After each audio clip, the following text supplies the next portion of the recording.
Hey guys, what's up? I'm Erin and welcome back to the channel. Today, we're going to look at how a portfolio would have performed over a 20-year retirement, looking at two different withdrawal strategies that often get talked about in retirement planning. One, a strict percentage of portfolio withdrawal strategy, and two, a fixed withdrawal plus annual inflation adjustments. Now, I get a lot of requests to run a strategy based on a pure percentage drawdown, where you take a set percentage of your portfolio every single year, no inflation adjustments. It's a strategy that doesn't always get as much attention as the traditional inflation-adjusted method, but it has some unique features. So I thought it would be fun and hopefully eye-opening to put these two strategies head-to-head and see how they play out. We are going to look at a period from 2005 to 2024.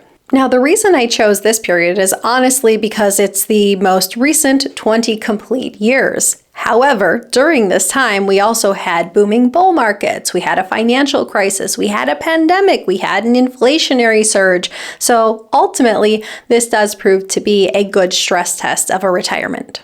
So for this video, we'll assume both strategies run across that exact same 20-year stretch, starting with a $250,000 portfolio in 2005. Now, yes, if we go back to 2005 and then we look at an investment account balance of $250,000, this would be higher than the typical account balance or the median account balance for the time, but it's not unrealistic for a diligent saver and investor over the course of an entire career. Adjust for today, and that's the equivalent of about $415,000 in 2025 dollars. It's also worth noting that we're going to assume that this entire $250,000 is invested in an S&P tracking fund, and it's very likely, if we were to consider a true retiree, that there would be other pieces to their retirement puzzle. Perhaps they have a cash bucket, maybe some intermediate investments like bonds. They would also likely have income streams from Social Security, perhaps a pension. So you would need to look at all of these things in totality to understand their true financial picture. But as an effort to keep this example clean and focused, we're going to isolate the S&P portion of this portfolio. That way we can see how the mechanics of these withdrawal strategies really affect the outcome of the portfolio, this portion of the portfolio. Our first retiree takes 7% of their portfolio balance every single year, whatever that balance happens to be. Let's walk through this together. In 2005, the first withdrawal is $17,500, leaving just under $244,000 invested. After a strong 2006, withdrawals tick up a bit, but then you see the first big test in 2008. The portfolio takes a massive hit with roughly a negative 37% market return. And by the start of 2009, the withdrawal drops to just over $10,500. Think about that. In 1 year, your retirement paycheck shrinks by nearly 40%. That's the trade-off with this method. It protects the portfolio, but your income swings wildly. During this time, you might want to ask yourself, do you have a cash bucket or other assets that would help smooth over the lean years? Or is $10,500 in this situation enough to cover your essential expenses? Another key moment is 2022. After a big surge in 2021, the withdrawal spikes to its highest point in the entire 20-year period, just over $28,000. That's the flip side. When markets soar, so too do your withdrawals. By 2024, our retiree has taken out nearly $360,000 in total withdrawals, and still they have a portfolio remaining of about $420,000. So here the combined value of the withdrawals plus the remaining portfolio is about $780,000. That's pretty impressive when you consider that the starting point was $250,000. During this 20-year stretch, the withdrawals ranged from a low of about $10,500 following the '08 crash, all the way up to about $28,000 following the surge of 2021.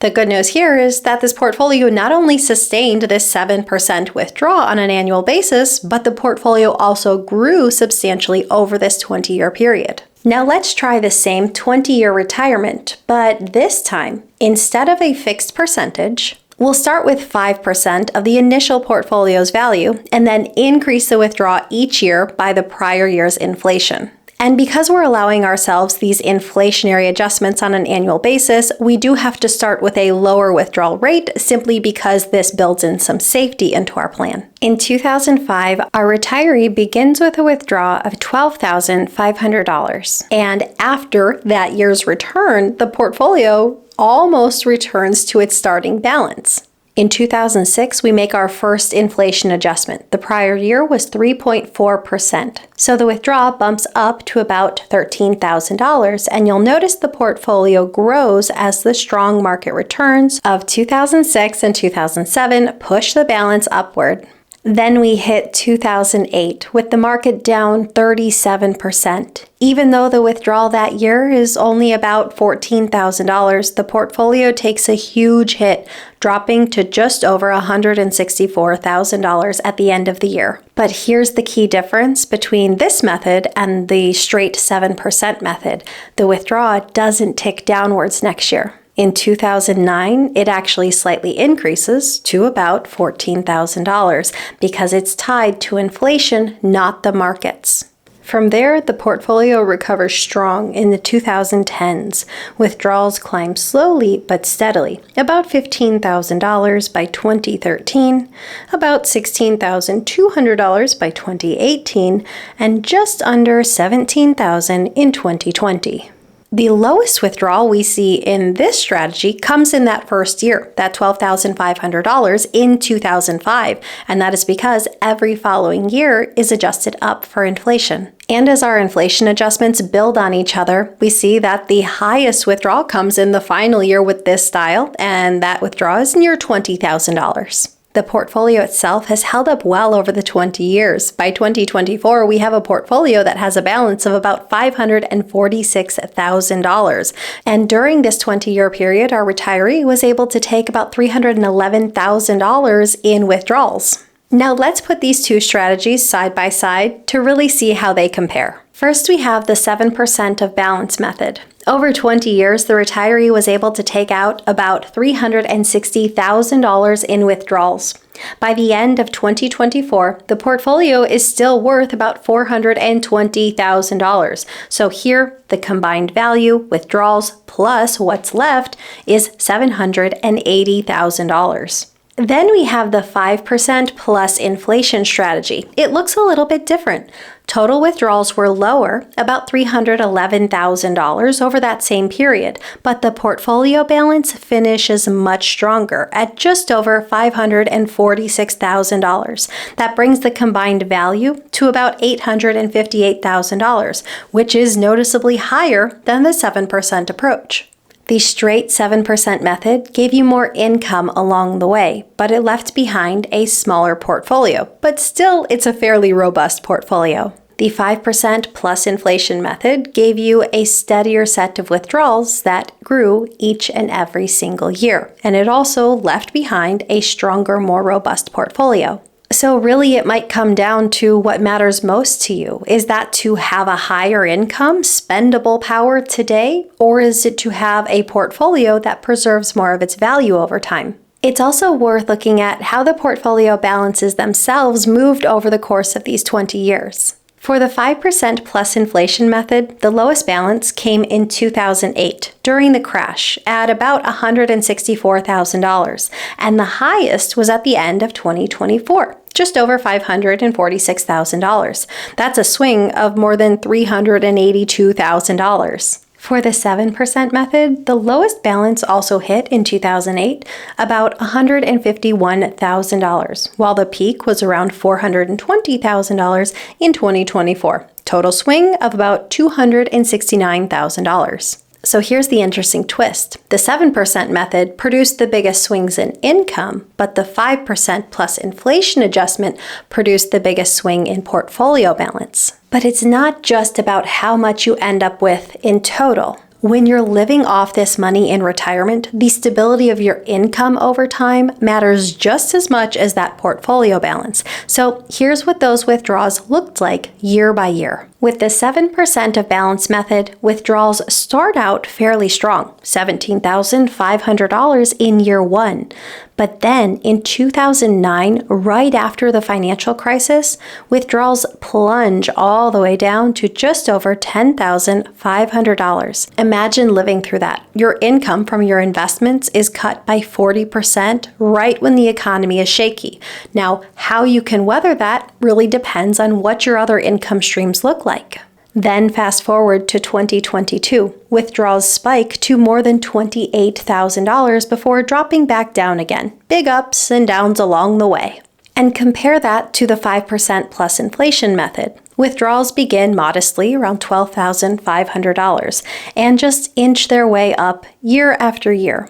By 2024, they just about reach $20,000. There are no huge drops, no roller coaster swings. It's smooth and it's predictable, and it could be much easier to plan your household budget around. Let's put some numbers to this. With the 7% method, your lowest withdrawal is just over $10,500. Your highest withdrawal, just over $28,000. The total swing here, about $18,000. What about the 5% plus inflation method? Here, the lowest withdrawal is $12,500, and the highest withdrawal is about $20,000. Here, the total swing is just over $7,000. So in other words, the percentage method has nearly double the variability on the annual withdrawals compared to the inflation-adjusted model. And that's a big deal because retirees don't just want a portfolio that lasts, they also want income that they can rely on. And whether or not you can stomach this kind of variability with your draws on your portfolio comes down to your personal situation. How much of your budget is tied up in fixed expenses? How much money do you have set aside in a cash bucket? What other income sources do you have? As we always say here, when it comes to finance, it is personal. It depends on your own personal situation. Now let's take a closer look at the pros and cons of each strategy. First, we'll consider the percentage of portfolio method. In this situation, the 7% method. Pros, we have built-in risk management. Because the withdrawals rise and fall with the portfolio balance, it's automatically reining in your spending when the portfolio takes a downturn, and you don't risk running out of money because you're only ever taking a fixed percentage of the remaining balance. Sustainability. Since you're only taking a slice of what's left, your portfolio theoretically can't go to zero. As long as something is there, you can make some type of withdrawal. Simplicity. The math on this one is pretty darn easy. In this case, you just take 7% of whatever the portfolio balance is that year. There's no complicated formula. Upside potential. If the markets have a really strong run, your income is likely to increase at a rate faster than inflation, and that can give you the opportunity to increase your lifestyle. Now, what about the cons? First and foremost, unpredictable income. Your paycheck can swing wildly from one year to the next. That can be great when the market swings upward, but it can be pretty painful when the market's in a downturn. Budgeting challenges.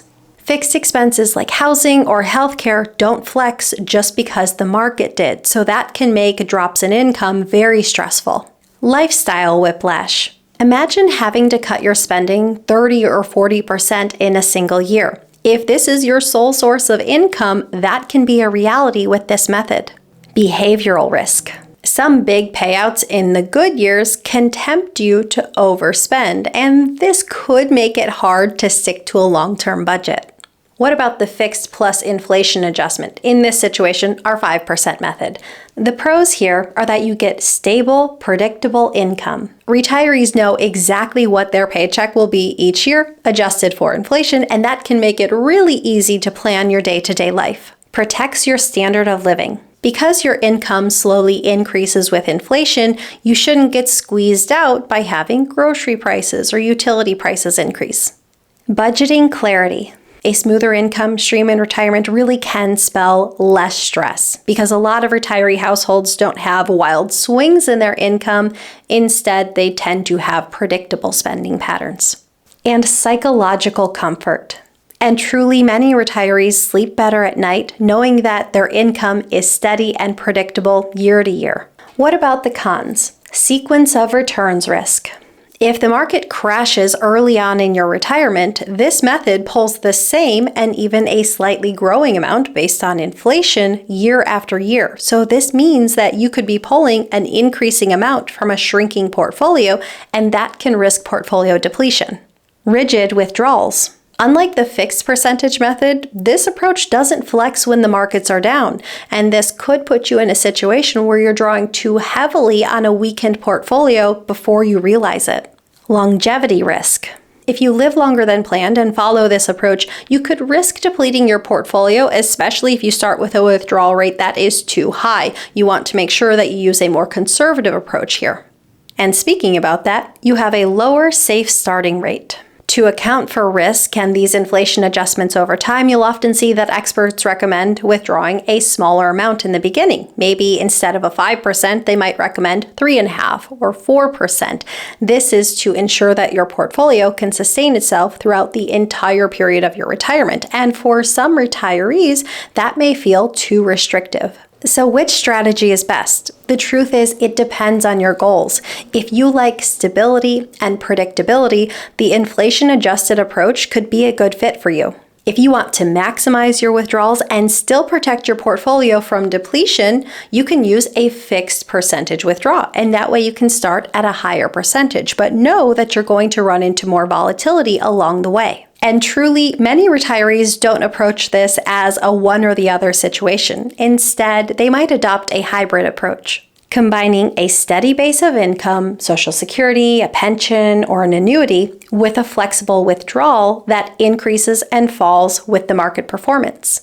So at the end of the day, this isn't just a math question. Yes, math is part of it, but you also have to follow a strategy that works for you and your lifestyle year after year. So what are your thoughts? Leave them in a comment down below. I post new videos every single week. If you got anything at all out of this one, please give it a like. If you're new here, please consider subscribing, or if you know of someone who might get something out of this type of content, please consider sharing. I'll see you soon. Bye. As I sit here and wrap up this video, I'm like, I should have done this including Social Security, because then the fluctuations wouldn't look so bad. Well, another video for another time. Was my door frame in this room green before? That's gonna bug me. They didn't paint all the way to the floor. There's like a fuzz on my lip, but I do not want to mess up my lipstick. Honestly, it just might have to stay. Now my lip tickles. 360, 420, 780. I think I can remember that for the next 30 seconds. That's all I need to do. 360, 420. Don't you dare. Don't you dare. He's picking up a leaf blower. Don't do it. Put it down. Put it down, John. Put it down. Oh, he's plugging it in. He's turned it on. Oh wait, it's electric. I don't think you can hear it. Total win for me. Earplug is going back in anyway, but it's electric. Do your lawn all day long.